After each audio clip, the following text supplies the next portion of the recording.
Hey friend, this video is for anyone who is on social media.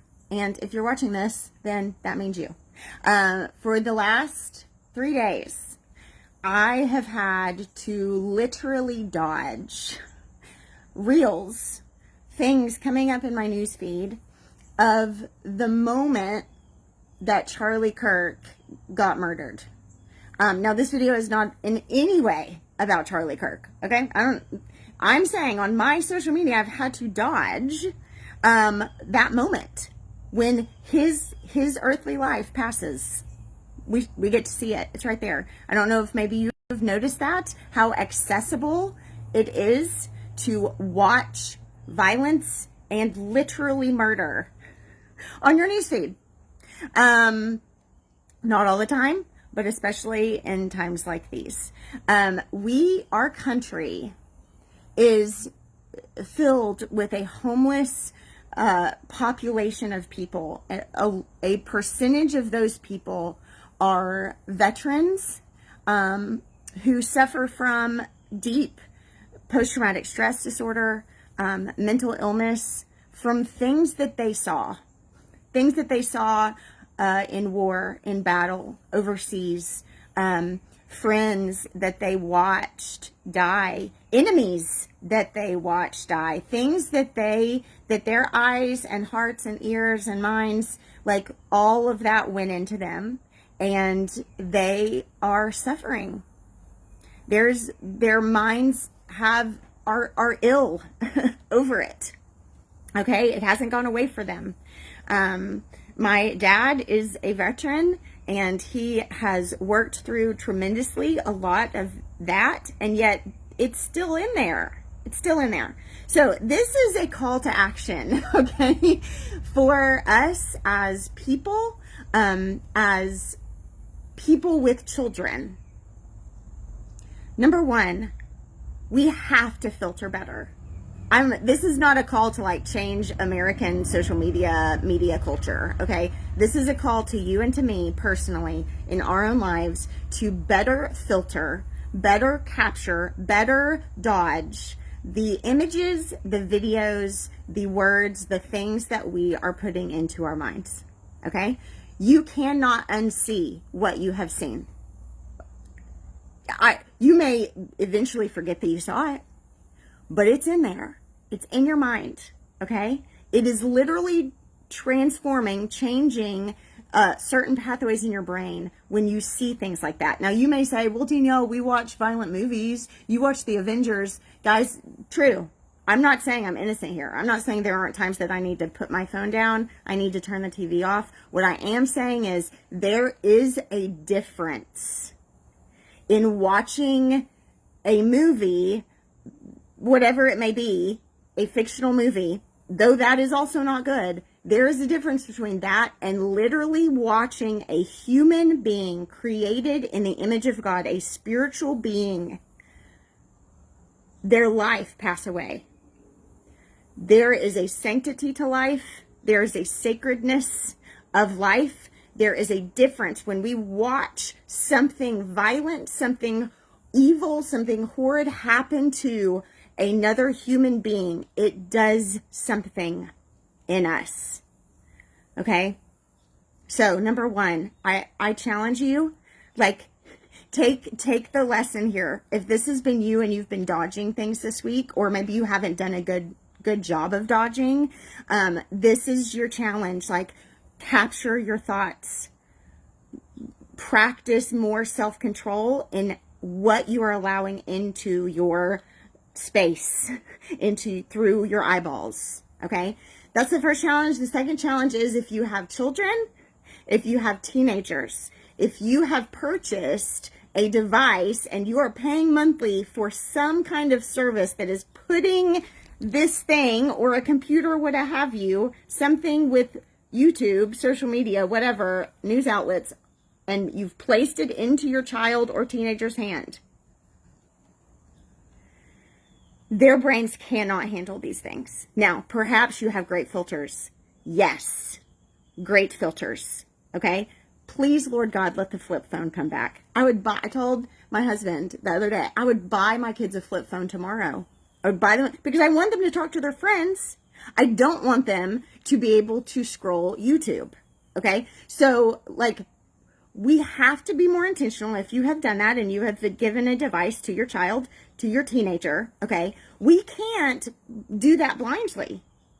That is irresponsible parenting, okay? We cannot put those devices into our children's hands and expect that they will be self-controlled enough not to go and look for those things, okay? Let's be real. We are drawn to it. We are drawn to the movies. This is why if you look up the movie theater schedule right now, they're horror movies. They're disgusting. Guess what? They're being made because people are paying. Because we are actually choosing to go and look at those things. Okay? We cannot be ignorant to the fact that our children, our teenagers, there is something in all of us that is drawn to the train wreck. We are drawn to watching these things. We as the parent, we have to protect them. That's our job, okay? Mental illness is rampant in our country. Mental illness is rampant for so many different reasons in our country. There is no doubt that part of that mental illness is because of the images that are allowed to go into our minds. And it starts very young, very young. So I encourage you, your child is not perfect. Your teenager is not sinless. If they have access to something, there is a temptation in them to watch it. And you know what? Even if there's not a temptation, this has been my experience with my own children. They have seen things on there that they were never meant to see because they just come up. The ads happen. The scrolling, the algorithm happens.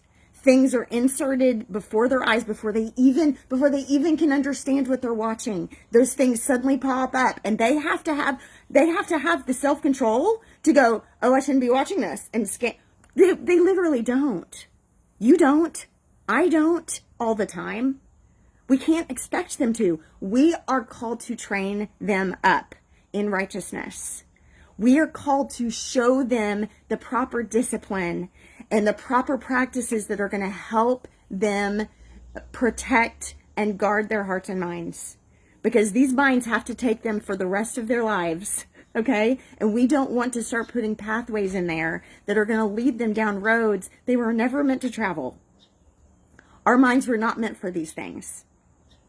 So I'm going to leave you with a psalm. Okay, this is David writing this psalm, which is very important because he's going to mention something that you're like, oh, well, really? Okay, we have to keep in mind, this is David. Okay, so this is what he says, Psalm 131. He says, my heart is not proud, Lord. My eyes are not haughty. I do not concern myself with great matters or things too wonderful for me to understand. Okay, David is saying, I look at those things and I go, I can't concern myself with that. I can't focus on that. It's too big. It's too big and wonderful, or it's too big and out of my control. Okay, this is David talking. He is a king of all of Israel. Okay? And he is saying, there are some things that I can't go there. I can't go there. I can't look at that. I can't do that. I can't think about that thing because it's out of my control. It's too big for me. I shouldn't put that in here. This is what he says. But I have calmed and quieted myself. I am like a weaned child with its mother. Like a weaned child, I am content. He's speaking of this contentment. You think about a weaned child. So we're talking about like a 3-year-old, 4-year-old, 5-year-old. Okay. In his or her mother's arms. And just the contentment of that. Right? They're not burdened by the world. They're not being shouted at by all these other voices. They're just comforted. They're just sitting there in their parents' arms. Comforted, content, quiet, still, calm. Okay? Most of us don't feel that way the majority of the time. Because of the things that we're trying to concern ourselves with that are just too big for us. We're not meant to go there. And then he ends with this. He says, Israel, which is just God's people. God's people, put your hope in the Lord. both now and forevermore.